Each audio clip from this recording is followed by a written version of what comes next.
Good evening. We have just confirmed that at least one BLM activist was among the people who breached the U.S. Capitol on Wednesday, although he says that he was just there sightseeing.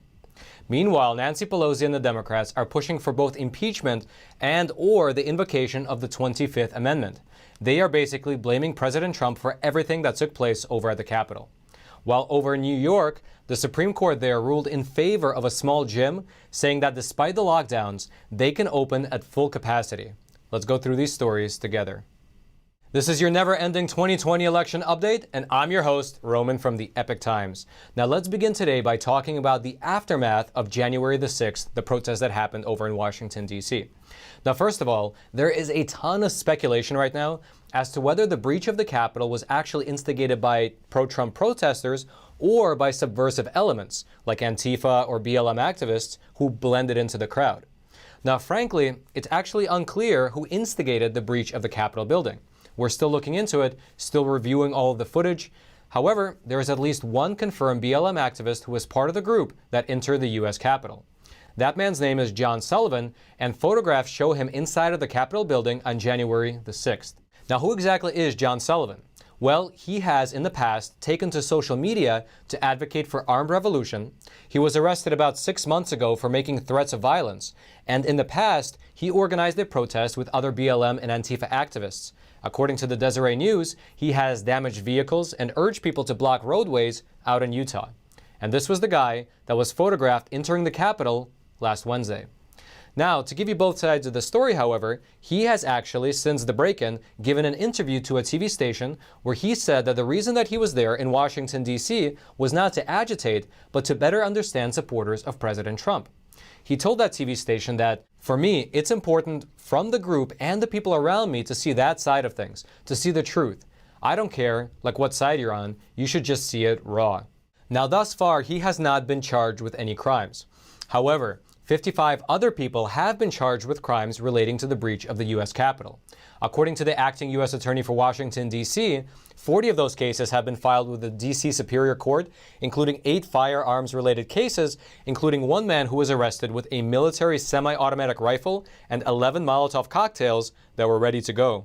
So we here at the Epoch Times, we're going to keep investigating and keep looking into who these people were and who actually instigated the breach of the U.S. Capitol, and see if there are any more Antifa and BLM or other subversive elements that were there and that might have organized what happened.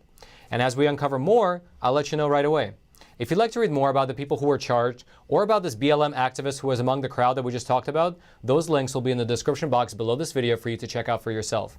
And while you're down there looking for those links, take a quick moment to smash that like button. You already know that big tech censors videos that are like this, not just on YouTube, but across all platforms. But when you smash that like button, you are forcing the YouTube algorithm, the same algorithm that censors videos like this, to share this video out to potentially thousands of more people, letting the truth be known far and wide. All right, just as an addendum to that section, our sister media, NTD TV, was able to compile some footage as well as interviews discussing the question of whether Antifa were present during the storming of the U.S. Capitol. Take a look.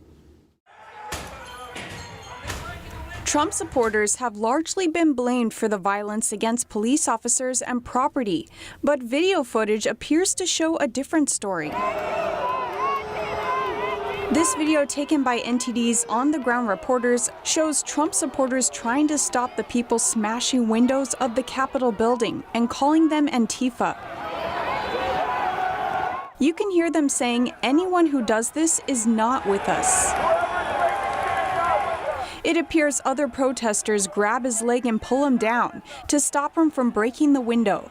Other videos show pro-Trump protesters booing those breaking in and calling them Antifa. This video appears to show them trying to stop the people smashing windows and shoving them towards the police. We do know that many genuine Trump supporters did make it inside the barricades of the Capitol building. A number of them say they didn't use violence to get in, but were let in. In this video, police appear to open the barricades. Zach Voorhees, a former Google employee turned whistleblower, recorded a video of a Trump supporter who left the rally after things turned violent. He claims he overheard a plot to make Trump supporters look bad. They were dressed as Trump supporters, but I could tell by their conversation that they were looking to do, and I heard them say, we got to shake this up so that these people look bad. And I saw them break a window on the Capitol.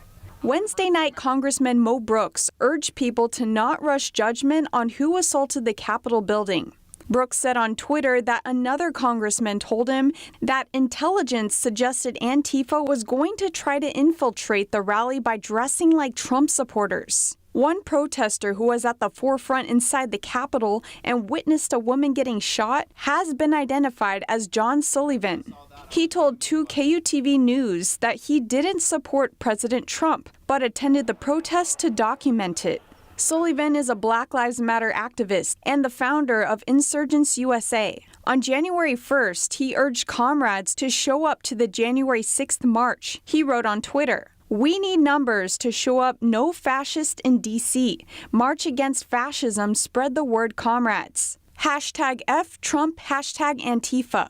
He was also arrested in July for allegedly rioting and making threats of violence. In video captured by BG on the scene, he can be heard saying to other BLM activists that they need to rip Trump out of office and start a revolution.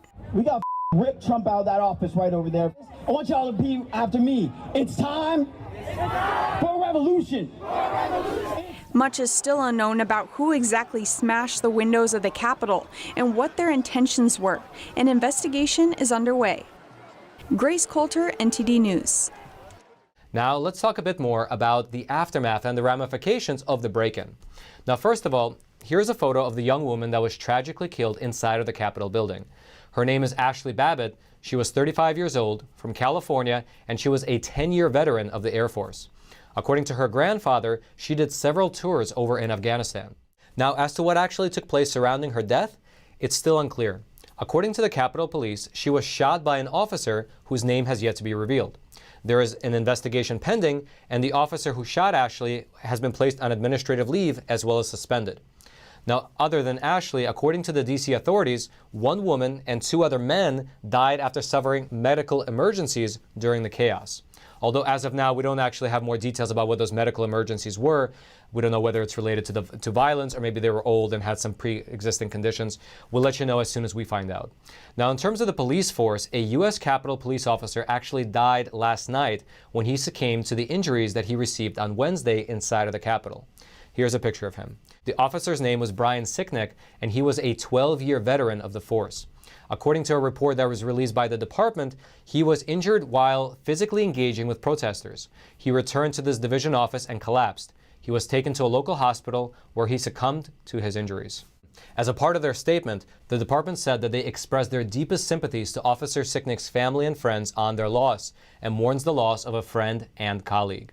His death will now be investigated by the homicide branch of the department. Now, in terms of the political blowback, the chief of the U.S. Capitol Police, the sergeant at arms of the Senate, as well as the sergeant at arms of the House, all resigned after coming under very heavy pressure from Chuck Schumer, Nancy Pelosi, and Mitch McConnell. Now, that pressure is actually now extending to President Trump as well. Nancy Pelosi made a statement saying that Congress may move to impeach President Trump if Mike Pence and the rest of Trump's cabinet don't act to remove him using the 25th Amendment.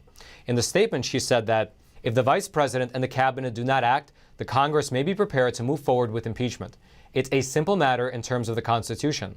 The vice president, working with the cabinet, can immediately improve the security of our country. Now, I want to mention 2 things here. First of all, it's not yet clear who actually instigated the breach of the Capitol building, as we discussed earlier. We're still looking into it, and who knows, it might have been subversive elements, although nothing is clear yet. And secondly, despite the blame for what happened falling on President Trump by Nancy Pelosi, as well as the Democrats, as well as members of his own cabinet, the president did urge his supporters to be both peaceful and to respect law enforcement. And it's worth noting that he did not call for any sort of violence, either in his speech or in his social media messages. Now, Mike Pence has not made any moves towards invoking the 25th Amendment. In fact, yesterday, Chuck Schumer and Nancy Pelosi released a joint statement saying that they placed a call to Mike Pence regarding the 25th Amendment to discuss it, but have not yet heard back from the vice president. Now, along this line, a Democratic representative from Texas introduced articles of impeachment against President Trump in the House yesterday. So we'll have to see where all this goes. And one question that you might be asking yourself is, why are the Democrats pushing for impeachment when there are only about 12 days left in President Trump's term, technically? Well, one of the reasons, I imagine at least, is that if he is successfully impeached, then that would preclude him from running for office again. Now, President Trump has come out and condemned the violence. In a speech yesterday, he said that, like all Americans, I am outraged by the violence, lawlessness, and mayhem. I immediately deployed the National Guard and federal law enforcement to secure the building and expel the intruders. America is and must always be a nation of law and order. So there you have it. As to what will actually happen, we'll have to wait and see in the coming weeks how this all plays out. If you'd like to read the president's full statement or any of the articles surrounding the 25th Amendment or impeachment, those links will be in the description box below this video for you to check out. All right, just as another addendum, the news cycle seems to be moving so fast that I wanted to mention a few other things that I was not able to mention during the in-studio filming of today's episode. First of all, the National Guard is going to actually stay in Washington, D.C. through the end of January. Basically, the governor of Virginia said that he will keep the National Guard posted there at least until January the 20th, which is, of course, Inauguration Day. And he said that there will be 6,200 guardsmen in the nation's capital by this upcoming weekend. And the force will remain there until the inauguration. Also, personnel are erecting a 7-foot tall, non-scalable fence around the perimeter of the U.S. Capitol. So I won't get into the irony of the Democrat mayor of Washington, D.C. erecting a wall around the Capitol to keep people out. That is too obvious. Now, in terms of the Trump cabinet, several members are resigning. Elaine Chao, the transportation secretary, has announced that she will be resigning. She is, by the way, I'll just mention, Mitch McConnell's wife, just as an aside. But she said that even though she's resigning, she will be working with Pete Buttigieg, who is the pick for Joe Biden in taking over the transportation department to help with the transition. Also, Betsy DeVos, the Secretary of Education, also said that she is resigning, saying that, quote, there is no mistaking the impact that President Trump's rhetoric had on the situation. Now, both of them resigned, of course, after what happened at the U.S. Capitol. However, you know, the narrative seems to be, and the opposing narrative seems to be censored, that President Trump, in his speech at the White House to the people who were at the protest, he did ask the protesters to be peaceful and patriotic, to make their voices heard. He did not ask them to be violent. And instead, he actually urged Mike Pence to send the contested Electoral College votes back to the state legislature, both of which, of course, did not happen. Now, also, the Trump campaign attorney here in Pennsylvania that was representing him in the Pennsylvania Supreme Court, he resigned from the case, citing the storming of the U.S. Capitol as well. He filed a court filing, and in it he wrote that, quote, the lawyer services were used to perpetuate a crime, meaning the storming of the U.S. Capitol, and that the lawyer himself has a fundamental disagreement with the client, which is President Trump, and so he has resigned. Now, on the other side, Senator Josh Hawley, who is, of course, the first U.S. senator to say that he was going to contest the results of the election, he is actually suing Simon & Schuster, which is a book publishing company, for canceling a contract for his book. So they canceled the contract after the storming of the U.S. Capitol, after they had already signed the contract to publish one of his books. And so Senator Hawley called the cancellation a woke mob and said that the move could not be more Orwellian. In a statement, he wrote that, quote, let me be clear. This is not just a contract dispute. It is a direct assault on the First Amendment. Only approved speech can now be published. This is the left looking to cancel everyone they don't approve of. I will fight this cancel culture with everything I have. We will see you in court. Now, on the other side, Simon & Schuster released a statement saying that they cannot support Senator Hawley after his role in what became a dangerous threat. And they also said that the cancellation of the contract was legal. I guess it'll be up to the court to decide. So that's the full update. And now, Roman in the studio, back to you. Now, one thing that I did not realize, because I was actually in Washington, D.C. on the ground on that day, was that protesters were actually flooding the state houses in 17 other states as well. In those states, small and mostly peaceful protests challenging the legitimacy of the 2020 election took place outside of state houses, with signs saying "Stop the Steal" and 4 more years being a common sight. Now, those other protests across the country were mostly peaceful, with only a few arrests being reported and a few scuffles being breaking out here and there, like places like Ohio and California. If you want to read more about those other protests, I'll throw those links into the description box below for you to check out for yourself. And now, before we move on from this subject, I just want to mention something a little bit, I find it interesting. After this protest, the subject of election fraud, which was already difficult to talk about because of both the censorship as well as the mainstream media narrative about it, has become almost completely taboo.